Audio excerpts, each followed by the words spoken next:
Everyone probably knows that vitamin D helps with calcium and strong bones.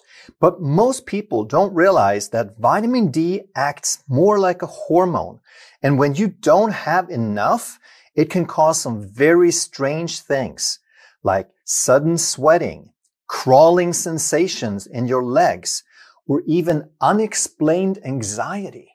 Hello, health champions. Today we're going to talk about the 10 weirdest signs of a vitamin D deficiency. And we're also going to cover some of the mechanisms so that you really understand how far-reaching and critical this vitamin or hormone is. So when we talk about vitamin D, we typically talk about things like immune system support, strong immune function.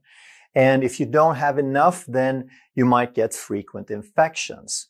Classically, even before that, we talked about vitamin D related to bone health, and it was the classic sign of something called rickets. If kids grew up really bow-legged, if their bones didn't calcify properly, then that was because they had a severe vitamin D deficiency. And also today we know that it's related to osteoporosis. But bone health goes so much further. So vitamin D can actually be associated with bone, tooth, or even with back pain. So when vitamin D is low, then we're not able to absorb calcium as efficiently. But we have to have calcium in the bloodstream. Calcium is a signaling molecule. So if we don't have enough, it's much more important we have it in the blood than in the bone. So the parathyroid, which is a tiny gland up on the front of your neck, it's going to release a hormone called parathormone, which will pull calcium from the bone so that we always maintain proper levels in the bloodstream. But now as we're losing calcium, as we're losing strength of the bones, now we might end up with bone pain, tooth pain, or even back pain. But more than that, vitamin D actually also signals for the osteoblasts. Those are the cells that make bone. Those are the cells that form strong bone from collagen and protein and calcium and phosphorus. So with less vitamin D, there's going to be less stimulation of these osteoblasts, in addition to the fact that we don't have enough calcium. And now what's going to happen is we could have unexplained bone fractures. And because of this poor bone formation, we might also end up with slow healing of bones. But vitamin D also helps move calcium and phosphorus into the teeth. So when vitamin D levels fall, now we could end up with weak dentine and weak enamel. But vitamin D also helps move calcium and phosphorus into the teeth. So if vitamin D levels fall, now we could end up with weak dentine and enamel. And as a result, we could actually get gum disease and tooth sensitivity or tooth pain as a result of low vitamin D. And sign number 2 is muscle weakness, because vitamin D helps transport calcium into the muscles. So yes, we need a signal from the nervous system. We need an electrical signal to the muscle, but then to cause the actual muscle contraction, we have to have that calcium activate the muscle fiber. And with low vitamin D, we're not going to have as much calcium, and as a result, now we could end up with some muscle weakness.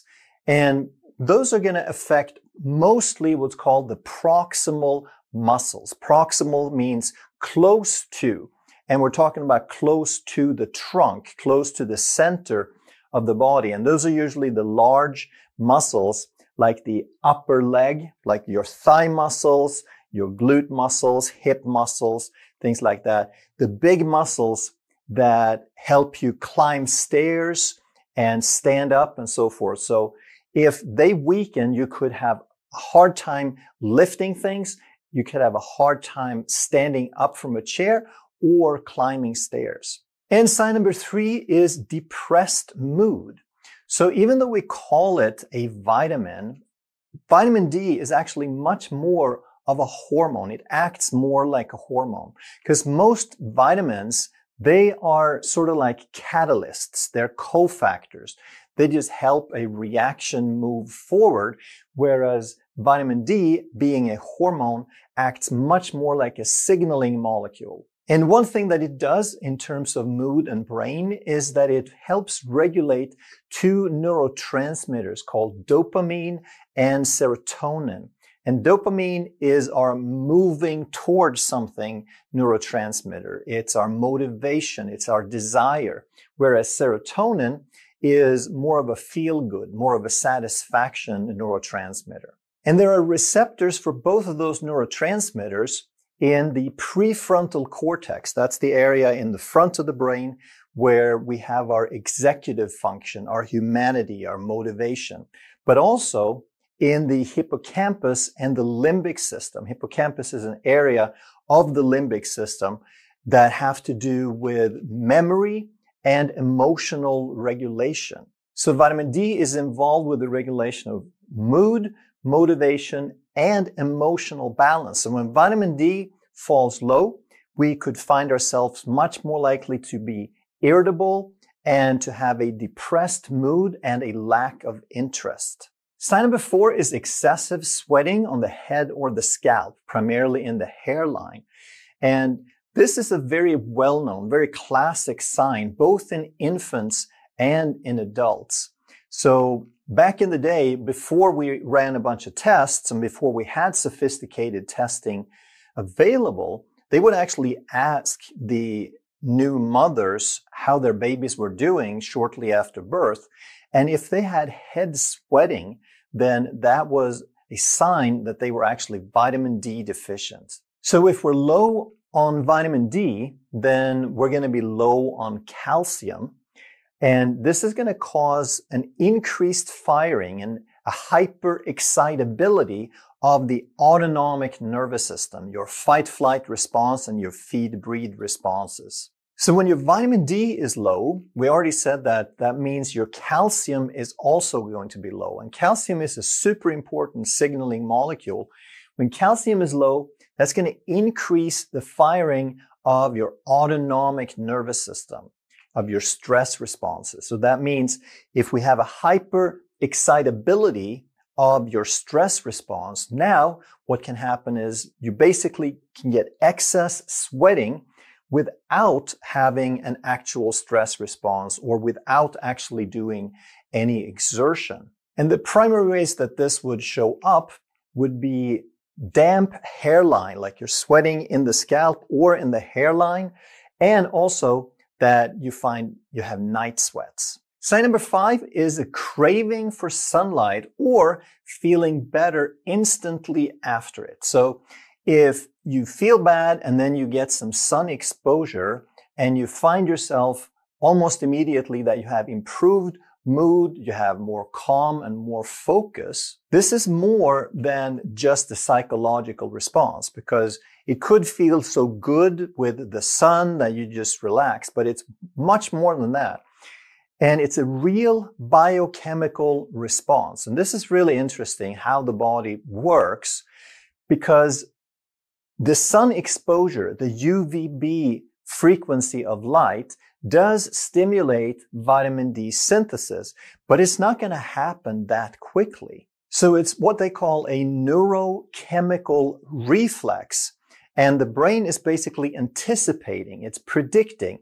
So the brain has a predictive regulation system that it gets this sunlight and it knows what's about to come. So it makes you feel good already, even if there's several hours before that vitamin D actually kicks in. And there are many, many other examples of how that body works that way with this predictive response system. For example, if you have a type 2 diabetic who takes a little bit too much insulin, or even a type 1 diabetic who is on a pump maybe, and they get too much insulin and their blood sugar drops too much, they get hypoglycemic. And the first thing you're supposed to do is to give them some sugar or some orange juice or a candy bar or something to raise their blood sugar. And when you do, very often they will come to. They'll feel better. If they were totally passed out, they might wake up. If they were just lightheaded and feeling terrible, they might feel better instantly, like within a couple of seconds. And there's no way for the orange juice or the sugar or the candy bar to actually get to the brain in that amount of time. So it's a predictive response. Same thing if you're so hungry, we're so starved, maybe you're even shaking, you're that hungry, and you just take one bite of food, that first bite of food, and as soon as you have it in your mouth, you feel better, even though it's going to be quite some time before any of that food actually gets distributed into the system. Number 6 is fatigue and low energy. So how does that work? Well, few people know that vitamin D actually affect the mitochondria. They help regulate the mitochondrial enzymes. And mitochondria are those little inclusion things in our cells. We could have hundreds or we could have thousands of these little things in our cells, and they actually make all of our energy. So if vitamin D isn't there to regulate these enzymes, now we lose mitochondrial efficiency. It's like an engine that just has less power all of a sudden. And as a result, we get less of the ATP production. And ATP, of course, is the body's energy currency, that we don't run on calories, we run on ATP. We take fuel and we oxidize it and we turn it into ATP, or adenosine triphosphate.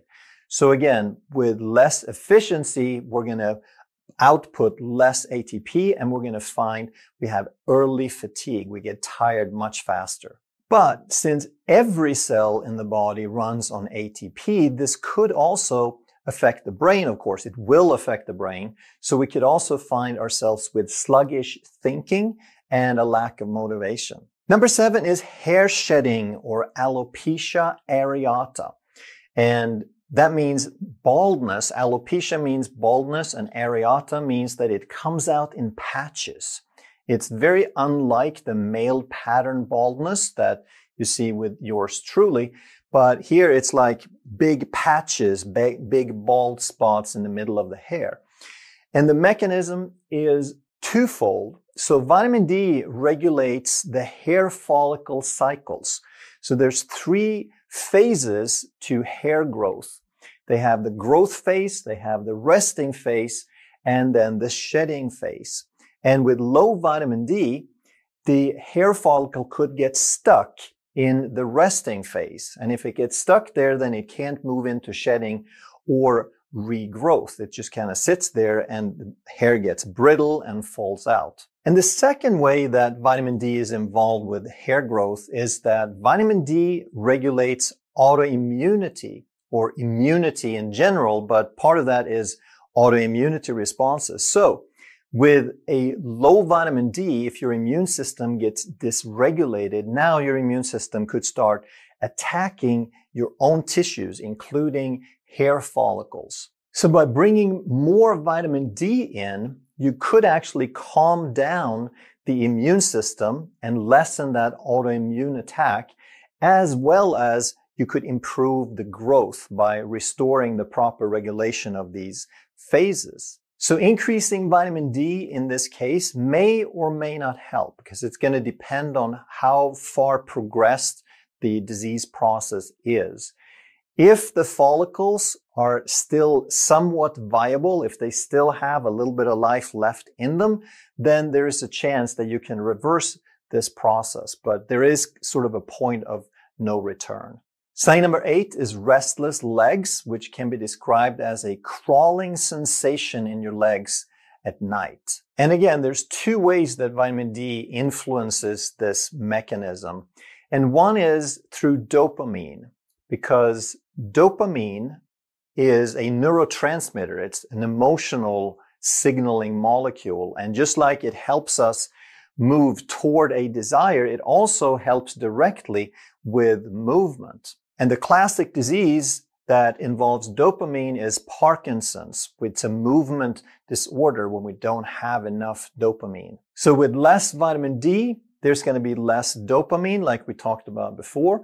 And now there's going to be a type of misfiring in the nervous system. And this misfiring is going to make it feel like your legs need to move. Even though you're in bed maybe and you're trying to rest, you get this crawling sensation and this irresistible urge to move your legs. And this is made a little bit worse by the fact that dopamine naturally decreases at night because it has to do with movement, and we're not supposed to move at night. And the second mechanism has to do with calcium again. Low vitamin D leads to low calcium, which leads to overexcitability, a little bit of irritation of the nerves. And this in turn can cause some involuntary contractions and twitches in the legs. Number 9 is poor concentration or brain fog. And again, we have to appreciate how different vitamin D is, how far-reaching its effects are. And it's more of a hormone than a vitamin. And you could even call it a neurosteroid. So a steroid is a growth hormone. It's a hormone that makes things grow, like testosterone, for example. But this is for your brain. And vitamin D is critical for both brain communication, for sending the proper signals, and for repair. So vitamin D controls calcium. And when we have enough vitamin D, then we can make the proper signals. We can make clean, fast signals that communicate properly. But when vitamin D levels suffer, now we can get sort of an erratic behavior of this calcium. The inflow and the signaling is less well controlled. It's more random. And we can liken this to a noise, a neural noise in the nervous system. And as a result of this, you could get forgetfulness and you could experience reduced clarity and focus. So that part is about the signaling, but you could also make a case for vitamin D being a steroid. It has to do with repair and growth. And that's because vitamin D also drives BDNF, brain-derived neurotrophic factor, which is like miracle grow for your brain. So with less vitamin D, there's going to be less BDNF and less neuroplasticity. And neuroplasticity is the brain's ability to make new connections, to reshape itself, to make new pathways for signals to go. And every time that you learn a new skill or you recover from something strenuous that did damage to the brain, you're using neuroplasticity to reshape it. You can't learn anything, you can't adapt to anything without neuroplasticity. So vitamin D can be so far-reaching that when vitamin D levels are low, you could actually have reduced learning, reduced adapting, and reduced recovery. And the 10th weird sign of a vitamin D deficiency is chronic pain. And in the peripheral nervous system, in the PNS, vitamin D helps maintain accurate signals. So we have receptors in the periphery that send signals into the central nervous system. And then in the central nervous system, vitamin D binds to brain and spinal cord receptors to modulate the pain, to turn up and down our experience of that pain. So with low vitamin D, we can actually get like a double whammy here. On the one hand, we can have a hypersensitivity in the peripheral nervous system. So out in your fingertips, on your skin, every part of the body, you have receptors, pain receptors. And it's not called pain yet. It's called nociception. It's just a signal that could be interpreted as pain. But for the same level of stimulus, for the same pressure, for the same intensity, the peripheral nervous system could start sending stronger signals. So we get hypersensitivity at that level. But then in the central nervous system that interprets this and turns it into pain, we could turn that part up also because we have these receptors in the brain and spinal cord that are not as well regulated. And on top of that, we could increase the duration of the experience of pain. So all of these would strongly contribute to chronic pain syndromes. But there's even one more way that this could contribute to chronic pain, and that is that with a decreased vitamin D level, we also have less suppression of some inflammatory markers, some cytokines like interleukin-6 and TNF-alpha. And if we have less inhibition there, we get more system-wide inflammation and more irritation of these peripheral nerve endings. So this is often called a central sensitization, that we get a global increase in pain, an experience of more pain everywhere in the body, but it's because of a central mechanism. And like we said before, with less vitamin D, we're going to have less serotonin, our feel-good neurotransmitter. And serotonin is actually involved with mood and pain inhibition. So here's one more way that a low vitamin D level contributes to chronic pain. So vitamin D is definitely something that's worth looking into as far as supplementing. And a safe level is usually 2,000 IUs to 5,000 IUs.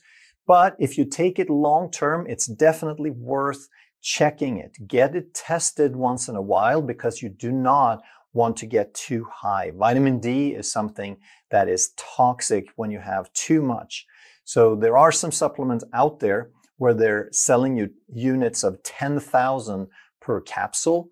And that is not something that you want to take long term because the likelihood of toxicity is very high. If you enjoyed this video, you're going to love that one. And if you truly want to master health by understanding how the body really works, make sure you subscribe, hit that bell, and turn on all the notifications so you never miss a life-saving video.